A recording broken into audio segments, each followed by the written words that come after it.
Women of Wealth. We are a sisterhood dedicated to uplifting women globally. Women of Wealth. Where we uplift, enhance, and empower women. Women of Wealth. We seek to make intentional choices that will elevate, strengthen, and transform our lives. Wealth, where we help women recognize their purpose and fulfill their dreams. Now, here's your host, Shawana Thomas. Hello. Welcome to Women of Wealth Show. Right now, I have some special guests. So without further ado, so we can get everybody in, we're going to get started. I have in front of me Sonia Evans. This is a special person in my life. She's also my cousin. She's part of Women of Wealth. She has her own online bakery. She's going to tell you a little bit about herself before she starts to introduce the guests. Go ahead, Sonia. Hi, listeners. My name is Sonia. As Shawana stated, I'm the owner of Miss Shirley Sweet Treats. And without saying, anybody that knows me know I love to bake. But I'm here today. Wait, you make the best cookies in the world. Ever. We just have to say that, right? The best cookies in the world. What's your favorite cookie? Make you want to slap your mama cookie? Slap Your Mama. I have a specialty cookie, and it's named Slap Your Mama. With thoughts of my grandmother. I was thinking of her. She's kind of feisty, but the thought of slapping her is absurd. So it just makes you want to. But okay, listeners, we're here tonight with some great people in the building. I would like to bring on a person that I've known for at least 11 years, perhaps. I had the blessings of working with her at JTDC, and God gave her another assignment. So she's now working with Friends of the Children. And when God gives you an assignment, you have to move. I would like to mention to the listeners that I know for a fact, she took at least a $20,000 pay cut. But again, God was calling on her to do something different. And so without further ado, I would like to welcome Fallon Carpenter. Woo! Come on, Carpenter. Thank you, Evans. I appreciate you to come on your show, Shawana, and talk about our organization, which is Friends of the Children Chicago. Here with me today, I have our executive director, Tal Hasek-Lari. She is our executive director, and she is awesome. She is responsible for bringing this chapter of Friends of the Children to Chicago. And we also have one of our male mentors, Aaron. Hello. He's here. He's a mentor, and I'm a mentor as well. So we're here to talk about our program and the work that we do. Okay, I had one question before she got started. I know you guys are having something tomorrow. Can the director kind of explain what you're doing tomorrow before we get started with the question? Sure. So tomorrow from 1 to 4 p.m. at Columbus Park, we're having our back to school picnic. Okay. Where we're inviting all of the 63 families that are in our program. We're going to build a little community, have a little celebration, play some games, listen to some music, backpacks and school supplies for all of the kids in our program and their siblings. And women of wealth. Women of Wealth. Women of Wealth. I was supposed to say Women of Wonder, because you are Women of Wonder. Women of Wealth. We're very, very generous supporters to help us get the school supplies for our families tomorrow. Thank you. All right. And where is this going to be located tomorrow? At Columbus Park on the west side at 1000 Columbus. Okay. So in that's Chicago. Okay. That's Central and Jackson for people that's kind of familiar who may not know that. Okay. All right. Well, thank you. And Tal, I'd like to mention Miss Shirley Sweet Treats will be there with her cookies for the children. I just heard that, and I said I probably have to do a taste test of every cookie that comes in, because those cookies are so crazy good. So thank you. Thank you. Stolen, it wasn't my fault. All right. Can we kind of get started? I want to know more about this organization. So Sonia, I'm going to let you co-host and handle these questions. Okay. My first question would be to Fallon. I guess I'm so not used to saying her first name. Is it okay if I call you Carpenter at least? That's fine. Okay. That's fine. I'm going to go with Carpenter. So first question, tell us, meaning the listeners, a little about yourself? Well, as Sonia stated earlier, I worked with her at Cook County Juvenile Detention Center. I was there for about 9 years.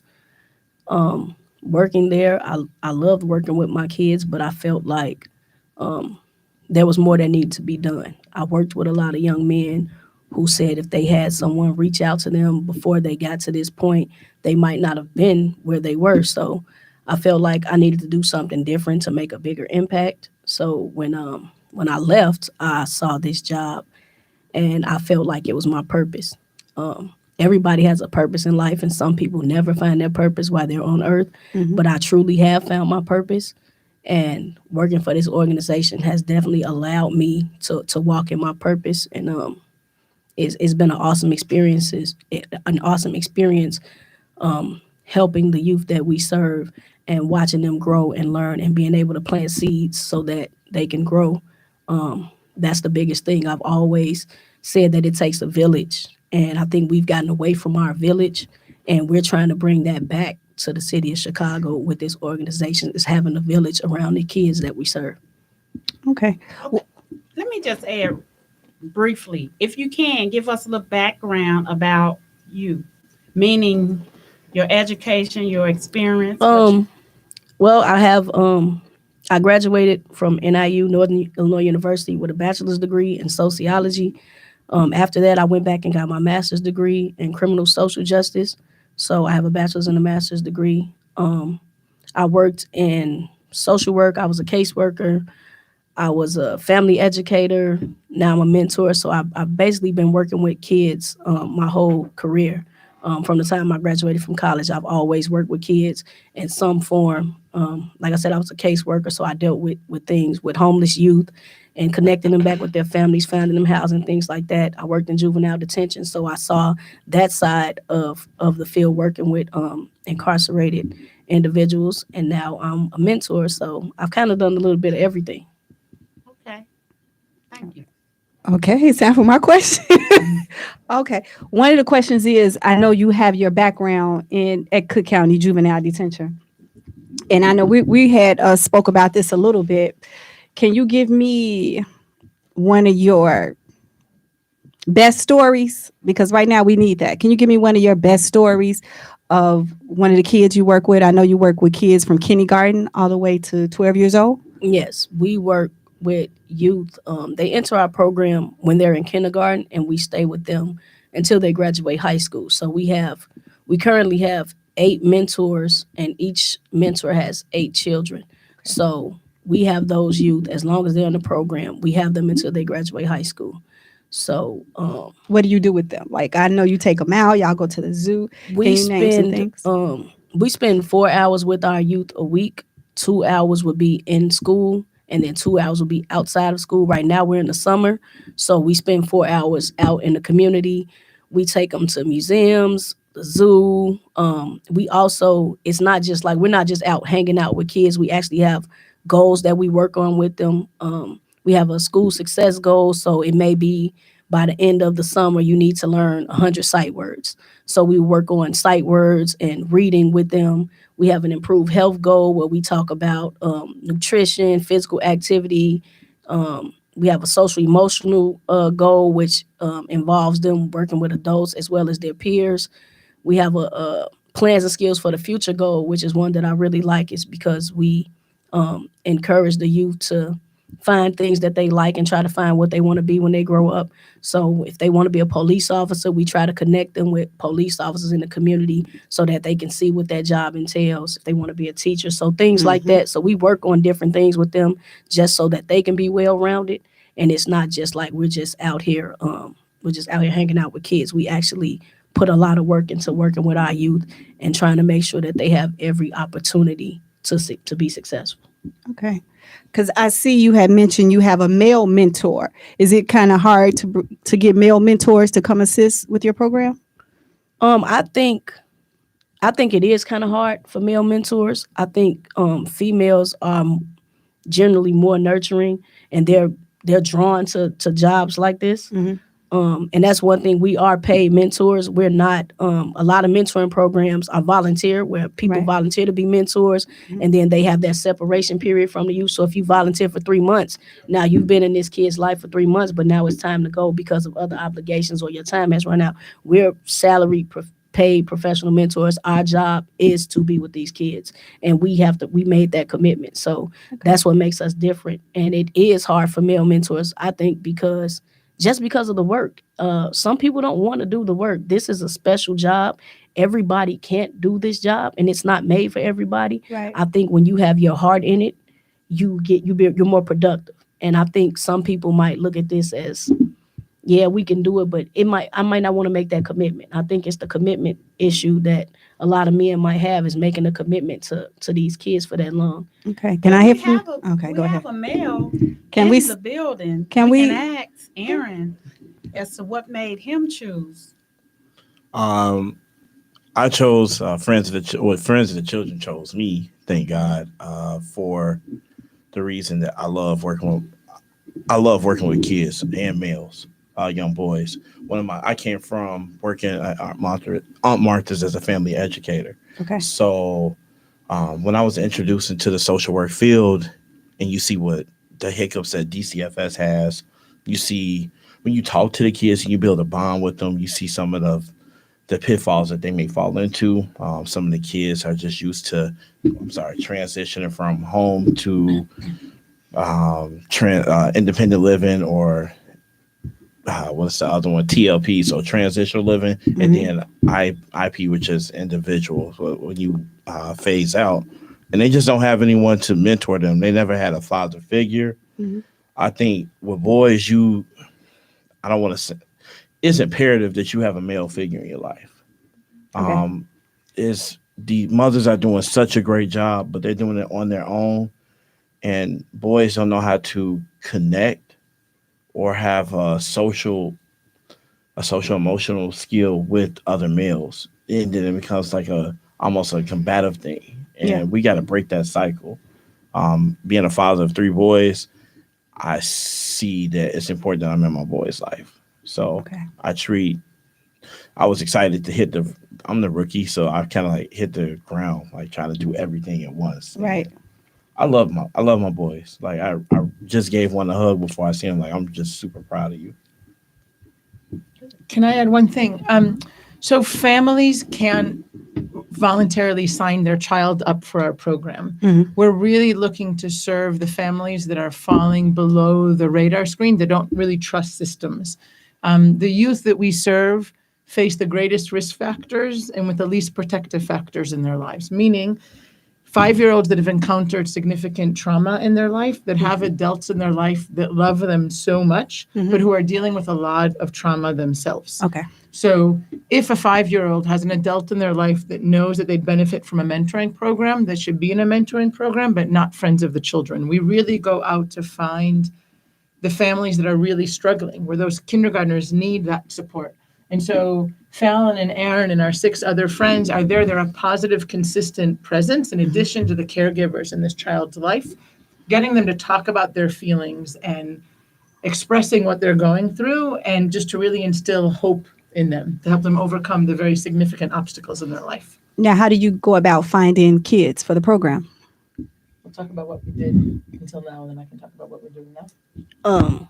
Well, we partner with CPS schools, and we spend about 6 weeks in a kindergarten class. We observe the kids, we interact with the kids. And at the end of those 6 weeks, we talk to the teacher, the social worker, the principal, anyone who has contact with the kids in this class. And we sit down and we talk about our observations about what kids we think would benefit from the program. And we meet with everyone and we talk about if these kids would be good for the program. And once we pick the children, we invite the parents in, explain the program to them, and see if they want to sign the kids up. And right now, how many families do you have again? You said 63? 63. Okay. All right. Now, can I add another male question? So what do you think we need to do now with this? It's a pandemic now with our young boys now. Can you suggest something that we need to do? Just be genuine. As if you are a male that has any impact on a young male, from being an uncle, brother. Maybe you're just a father and you or in the church and you out in the community, you just see someone. Be genuine, have a good heart. Don't. These young men just need someone to love on them, and it has to be genuine because we kind of pick up that vibe real quick. Like I don't know where you coming from. I'll look at you a little bit standoffish, and it'll be kind of hard to establish that relationship. And you got to be consistent. One thing, Tall, Fallon, Carpenter, and all the other friends that I rely on them when I came into working with Friends of the Children is they all keep saying, be consistent. Just keep being consistent. Consistent with your communication, consistent with your intentions, consistent with just being around. And everything else will fall into place from there. Okay. Yeah, because some of the young men that we have, they're so angry. And sometimes they don't even know why they're angry. They self-medicate on popping ecstasy and Percocet and smoking. That's their way of kind of self-medicating themselves. So is no way you guys would think about coming to Cook County Juvenile and get some of the older kids? No, because what I would argue is that you need to start working with the kids are angry often for really good reason, right? Society and adults have failed them. Sort of no one's been there and it's not that these kids don't have adults that love them, but they're adults and caregivers, often the kids that we're serving, probably the kids that you guys have in juvenile, right, who are really stressed out and dealing with trauma themselves. And if you can't settle and calm your own self, then you can't be that pillar of support for a child, not because you're a bad person, but because you don't have enough support. Our society doesn't have enough of a social structure and support system. Okay. There's nothing wrong with any of the children. The people that you all have in juvenile, we're working with them as kindergartners, and they are as wacky and silly as any kindergartner anywhere in the city. They just have such harder lives. I mean, there are a number of our kids that have known someone that's been shot or killed, and they need people that can just love them and help them process through their feelings. And if no one does, that rage is going to build up time and time again. And so the beauty of our program, the magic of our program is that we start working with kids when they're in kindergartners because they're not destined to become engaged in violence or angry. But if you love on any kid, anywhere in the city, anywhere in the world, and just are that positive, consistent presence and help them develop all those skills they need, that's where you make a difference. Okay. Carpenter, I know you may say no, but I think it would be good, and I'm going to talk to some people, if you can come in Cook County and train the staff, because it starts with us. So I know you guys don't work with kids at this age level, but if you can come in and train us, then maybe we can change the building, because we need work done as well. Because sometimes we forget. We may be like, oh, this kid is just, oh my goodness. And we already riled up and upset before we even get there, because some of us have been hurt there. But if you retrain our thought process, because you got a lot of veterans, you got a lot of people that's been there so long, we forget. But if you can come back and teach us that firm, fair, and consistency with that, I think that would be good. So I will be calling you as soon as I talk to some people. That's fine. Yeah, because we need it. And we forget, we always blaming kids for everything. But as adults, they following us. They watching us. If we come on the unit and we look upset or we look angry or we looking like we don't want to be bothered, they feel that as well. And we got a lot of ones that we don't really want to be bothered with, but we got to learn how to do better about it. So I do appreciate everything y'all doing, because right now, that's all we see. We can't even watch TV without having some type of anxiety. We cannot turn on the TV without hearing somebody under the age of 15 dying. You know, even at where we work. Right now, we had like 15, kid number 15. Every time we release them, all I can say as I walk them downstairs is be safe. Because it's 9 times out of 10, it ain't going to work out well. So I think we at number 15. I don't know. Okay. So, and that's how she handled it. She stopped counting. But we have a page where we just seeing them. And they leaving fast. And it's hard. They leaving quickly. So anything that you can help us do to get better, because some of them, it's too late for some of them, but some of them is not. And if we can assist one child, one kid, one resident, I did what I was supposed to. And some of us still feel that way. Just let me just try to help one, and then maybe that one will watch him. I'm bringing somebody in to teach about social equity in regards to the cannabis space. I know a lot of people trip about, oh, that's weed, you want to get high. No, it helps with lupus, helps with cancer, it helps with a lot of different things. These boys went to jail for cannabis. They demonized cannabis. They made it a Class X felony. Now they're looking for felons to do social equity with, to come in and teach them how to build, to create generational wealth. So why not teach them? I had said, let somebody come in and teach them about weed. They know more about it than you do. So if they know about cannabis, why don't you bring them in? They've been arrested for it. 9 times out of 10, their daddy done went to jail for it. So teach them about social equity. Teach them about generational. Teach them about what they could do. They don't have to be up in there smoking, testing. They can do packaging. They can do social media. They can do, it's even overseers to grow it. It's so many different things they can do to actually put these kids something that they like, they're familiar with, that they can do. And I promise you, if I can get them in there and have somebody kind of start this program, because I got people willing to come in there and talk about social equity with them. Now I need somebody else to help mentor them in regards to this, because we don't teach them. I had 3 guys come on in regards to, they were locked up for over 20 years or more, and they came out. And I said, what is one of the things that you didn't know? They said, nobody taught us about money. Nobody taught us about a credit card, a bank account. Nobody taught us the things that we had to learn the hard way with. I wouldn't have spent 20 years in jail if somebody would have just cuffed me and actually started teaching me early. So we got to do something. That's the only way I think me and my cousin going to be okay, is we got to create something to know we made a difference. And I know my purpose already. I've been out for 3 years. I know my purpose. And my purpose is to come back to the building. I'm still trying to figure out why, but I got to figure out where I'm supposed to be there. But God is connecting me with other people to show me, oh, this is what I'm supposed to do. Okay, well, let me bring you in with me so you can do this. So I think it was great. I think your 3-year break will help you re-strategize when you're going in too. Like it took me a while. I was at a dead end job, unhappy. Mm-hmm. I really was very unhappy. So it's not about, I don't think it's about the pay sometimes. I would have took a pay cut, to be honest with you, to do this job. Really? Yeah. I took the pay cut. I know you did. That's why I'm like, it's 2 of y'all that would. I would take a pay cut. I'm just, because if you look at, I'm not gonna say any names, but the joy of when you go to a doorstep and you see a kid smiling to see you in the midst of whatever trauma that they're going through or whatever their environment entails, that kind of puts a smile on your face. I can have a bad day and I go pick up a kid and it's different. And it also teaches me how to love on my boys. I'm learning different parenting skills. See, people probably in JDOC don't tell boys it's okay to cry. Why don't you tell them?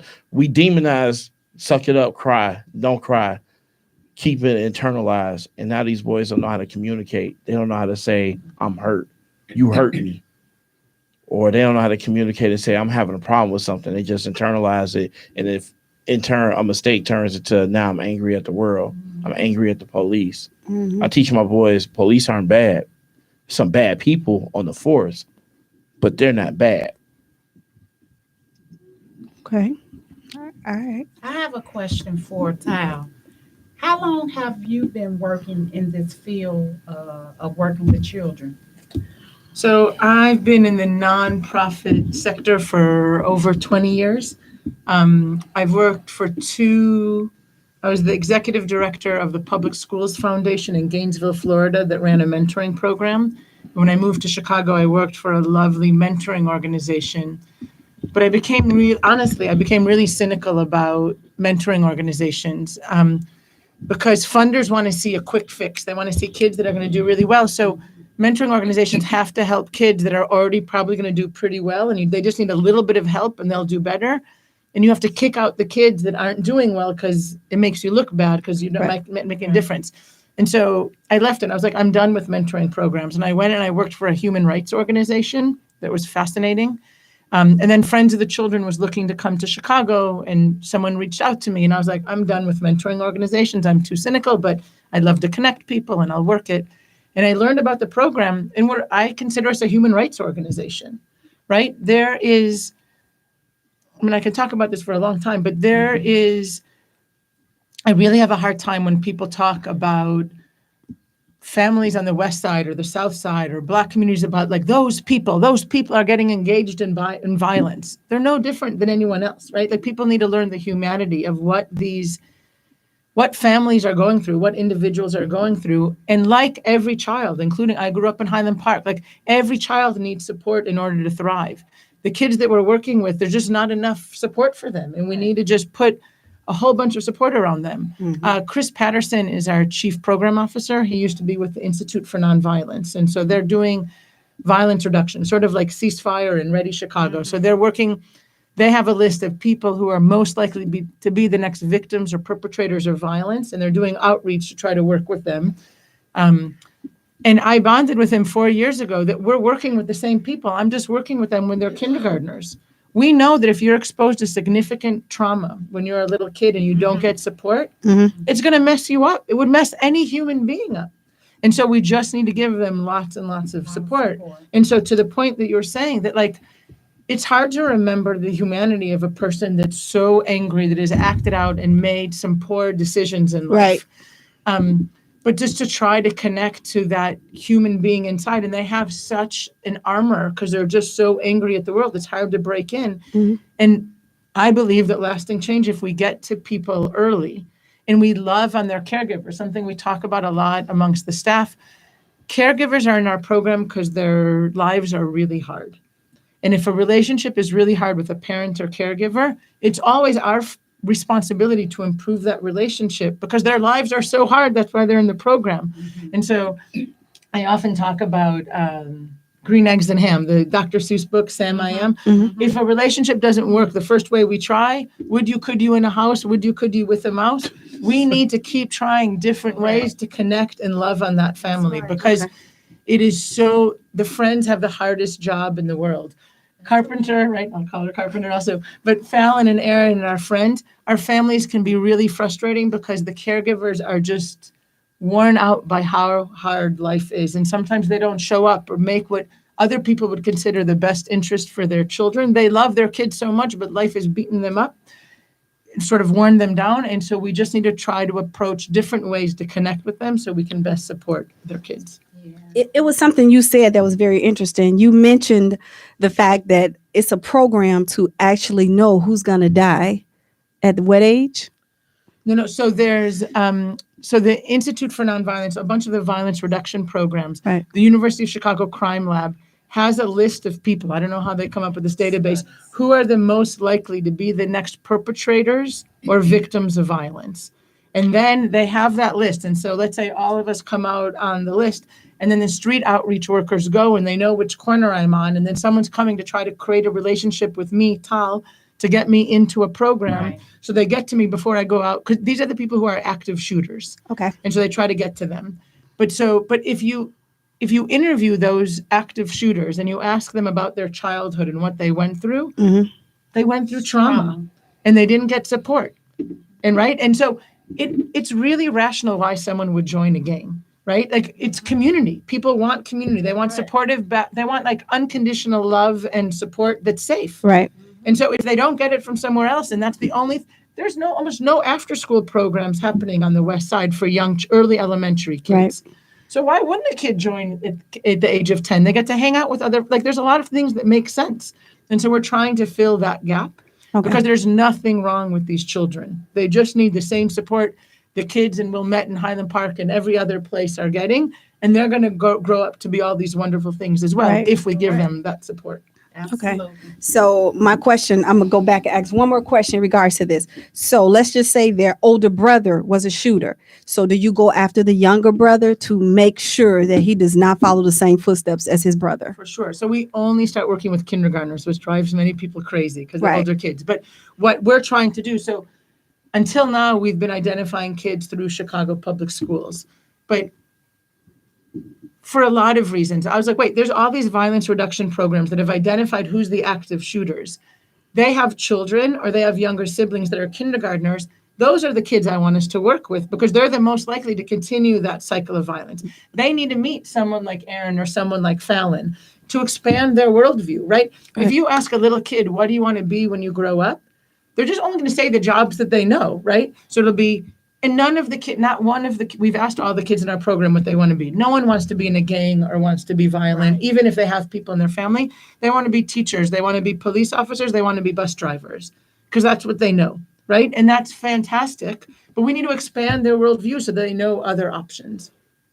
Okay. Yeah. So you guys take them down to the opera, to the symphony.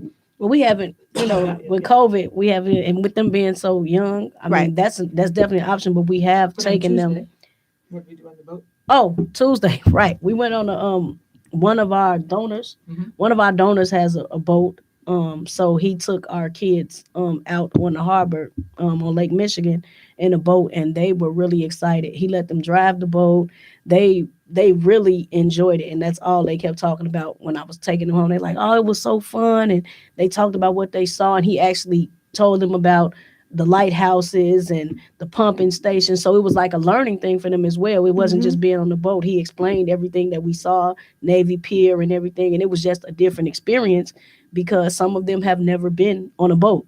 And you look at it. Never seen Lake Michigan, and 7 and one had been on a boat, but for the rest of them, at least for the girls, it was their first time on a boat on Lake Michigan. Because we were talking about Lake Michigan, they was like, that's the ocean, there's sharks in there, I don't want to get in there. I'm like, no, this the lake. So we get, we have to explain that. Mm-hmm. And that's the beauty of the job, is that you're able to expose them to different things. And like Tal said, their parents are excellent. I have excellent relationships with my parents, and they love their kids. And like I explained to them, I'm not here to overstep my boundaries. I'm not trying to be a parent. I'm not saying you're a bad parent, but we're a village. We all need support. I said, I'm just here to support. So whatever you're working on with your kid, let me know. We can work on it together. If it's something you want done, we can do it together. So it's a partnership. So we're working together because we both want this kid to be successful. So we have those conversations. I have those conversations with my parents. Well, what is it that you want to do? And I let them know exactly what I'm doing with their kids. Mm-hmm. And we have that relationship. So it's not like,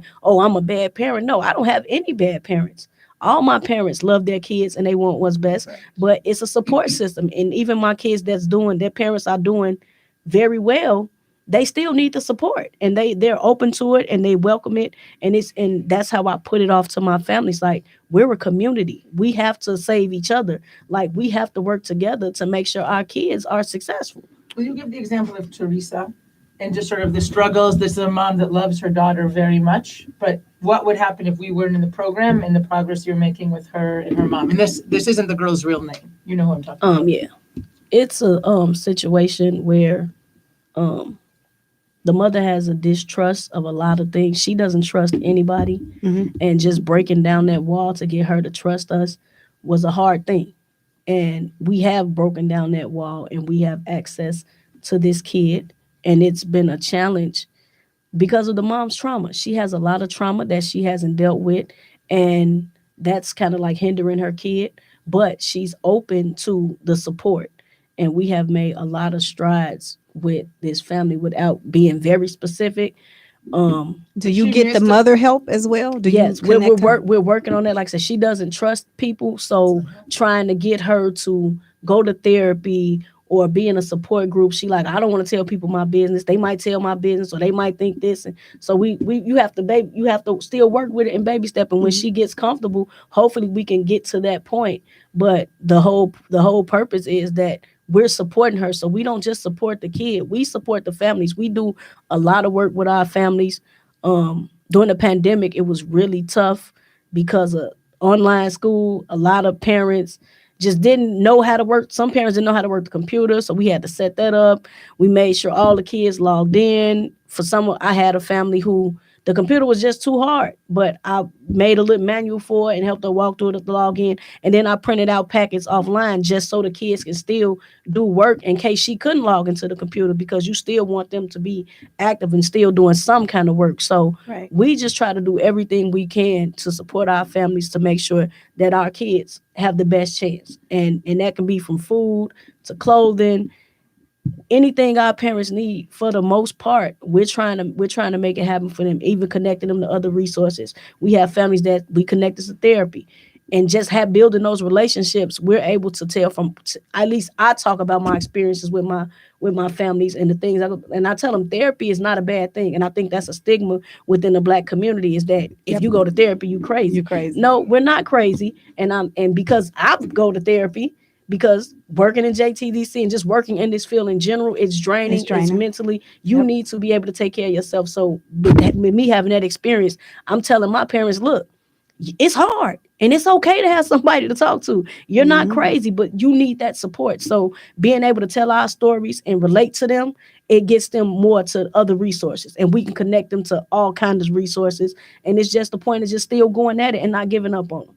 And that's the biggest part of the program. Like, we're not giving up on our families. We're not giving up on our kids. Like Tall said, we have kids who we might not talk to for 2 months. But guess what? I'm still going to text you every week. I'm still going to call you every week.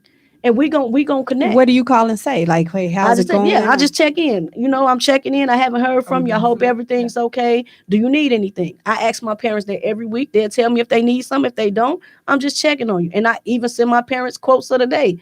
I send them a positive quote. And a lot of my parents, like, I needed that today. I appreciate your quotes. So it's just about empowering them and encouraging them. Like, look, you're not by yourself. We here. I'm here to support you. And we going to do this together because our kids need it. Okay. Now, my male mentor over there stated everybody need a dad in their life or a male figure in their life. Do you feel that way about young girls? Let's just say we had some girls. Would you have a male mentor with the young ladies? No. I don't. I can probably answer for any male. You just wouldn't feel comfortable taking on that position. It's good to interact. There's been times we will go on outing. We call it an outing, but we're just like friends. We'll interact with each other. And they. What do you mean? All of y'all get together and do something together as a group? Okay. And we'll get to know some of the girls that way, and it's a good thing because some of them go to the same school, so they get to again see some of their friends and interact in a different way. But I think it's hard enough for a male to embark this position, but then when you place it with a one-on-one with little girls, it's just you just don't feel comfortable. Okay. And one of the things that Fallon said is that there are specific goals that the friends are working on with the kids. And one of them is to build their social network, right? So they have positive relationships. They they really think to identify like what makes a positive adult in my life and what are the positive attributes of a friend. And so for many of the little girls, especially if they get older, they do need to have a male presence in their life. But we wouldn't pair them up one-on-one with one of our male mentors, but we'll find someone, maybe there's an uncle, maybe there's someone at the school, a male at the school that can be, maybe there's a pastor, maybe there's someone like to create that relationship with them. So we're building so that the friend isn't the person. We can't solve all the issues. We're not trying, but what we're trying to do is identify the issues and then connect them to other resources or help them build the relationships with the people they need to build those relationships with. It's very strategic. Okay. All right. Do you have a question? I got a question for Aaron. What advice would you give a teenager? Aaron, fix your face. Teenagers. What is something that, if you was to be speaking to a group of teenagers, what advice would you give them? Man, where do I start? Personally, she's my daughter, so my stepdaughter. She has some abandonment issues with her father. This year with CPS was very stressful for her, so she had to take a withdrawal. First thing, like Fallon said, is if you're a teenager and you identify, the great thing about our teenagers in our community, they're starting to have a voice. They're the voice of to stop the bleed, as we say. They're stopping certain things, misogyny, racism, some like inequalities. They're starting to understand wealth at a young age. I would say first get help so you can be good to yourself.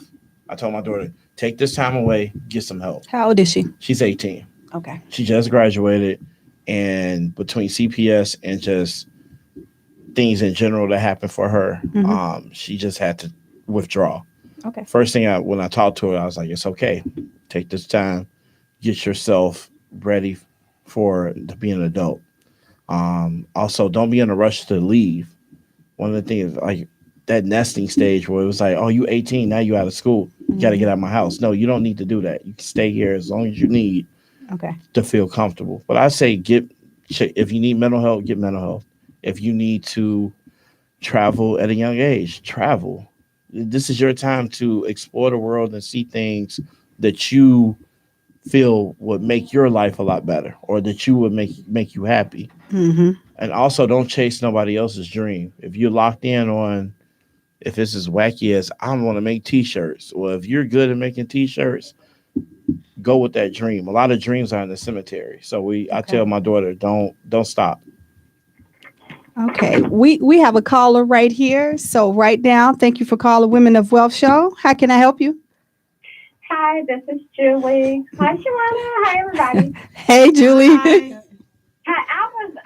I just tuned in. I was trying to tune in at 6, but I was working. But anyway, I was just hearing, I guess just the last couple of, last 10 minutes of the conversation. And I was asking him because I think you said you have a mentor, a guy on the show now. He's a mentor for young men.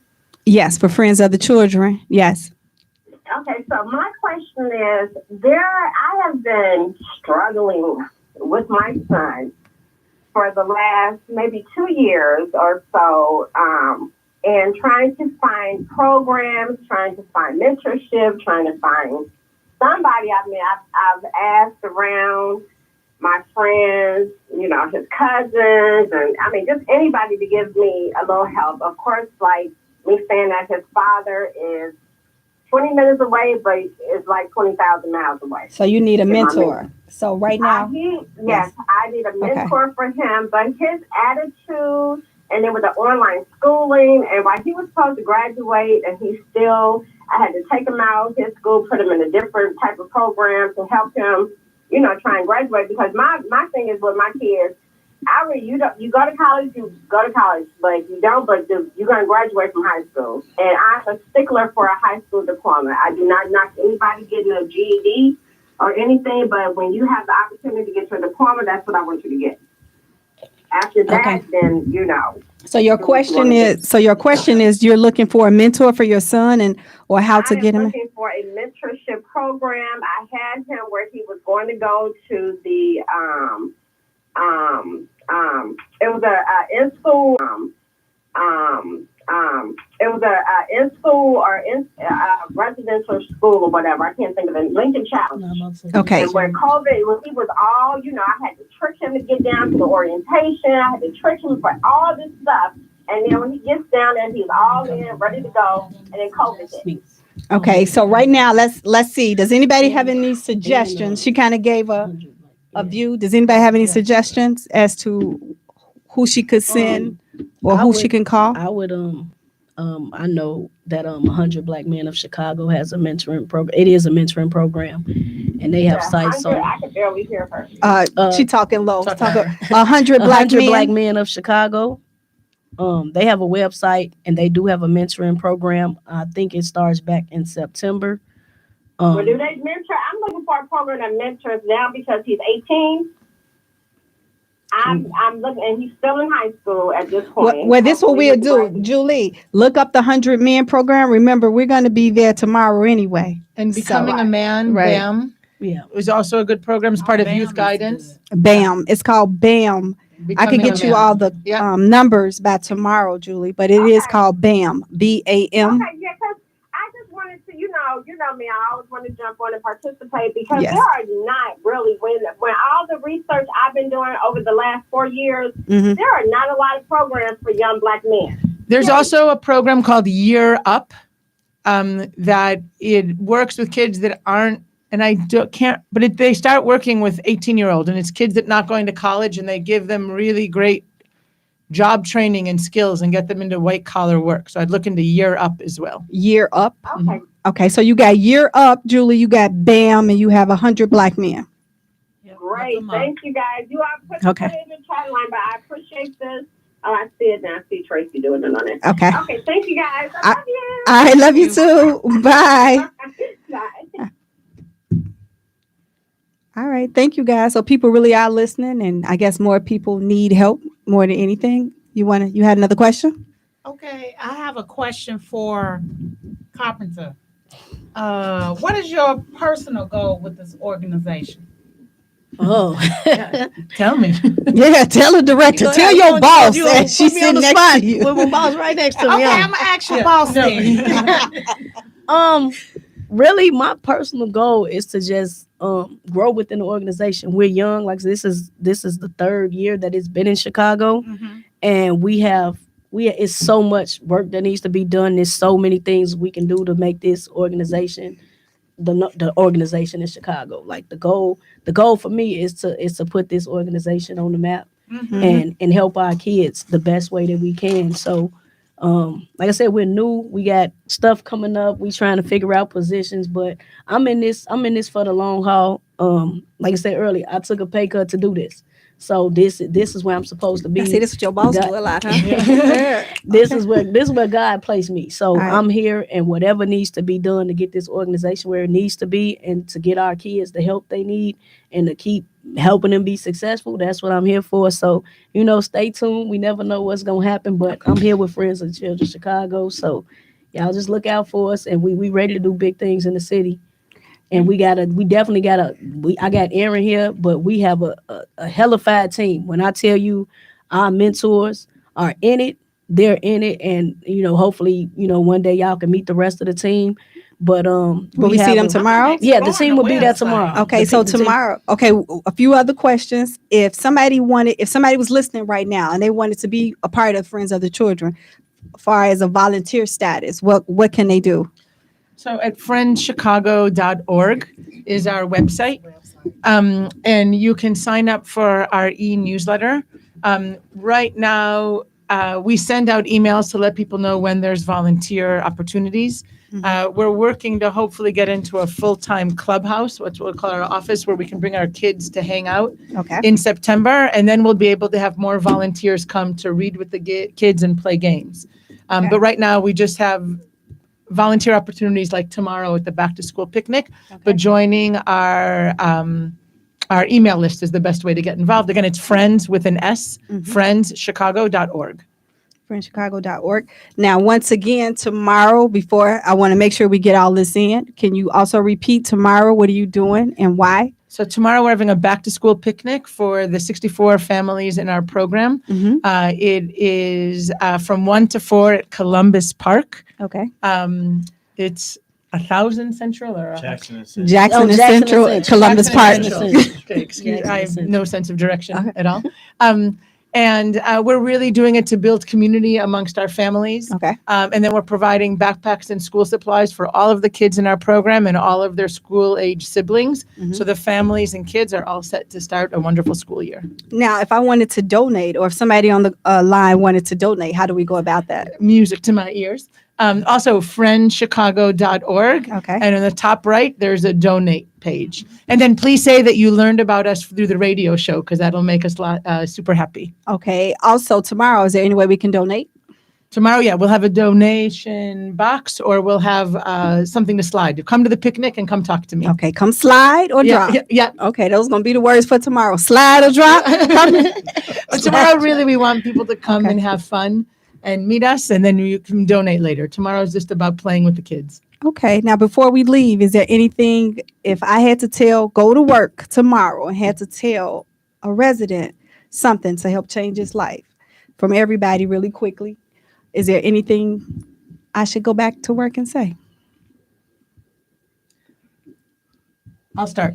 I would say I would validate that life has been really hard for them, and that they got a hard shake. Like to just validate that their anger comes from a really understandable place, and then try to tap into their hope and dream, any hope and dream, like get past that armor that they have. And like, where's their passion and what's their hope and dream? Because so many of them that like the pilot light went out, and like, what can we do to restart it? I would just basically say what I always said when I worked there. I would always tell my boys, you're kings. You are kings and you need to stand in it. This situation doesn't define you, and you could come out of it. So it's just keep reiterating like you a king, like be a king. And you can come out of this situation. It's not the end of the world. You're still a juvenile for most of them. It's not the end of the world, but let's do something different. Okay. I would say learn to trust someone. Really, you have to. It's hard. I understand, but you gotta trust.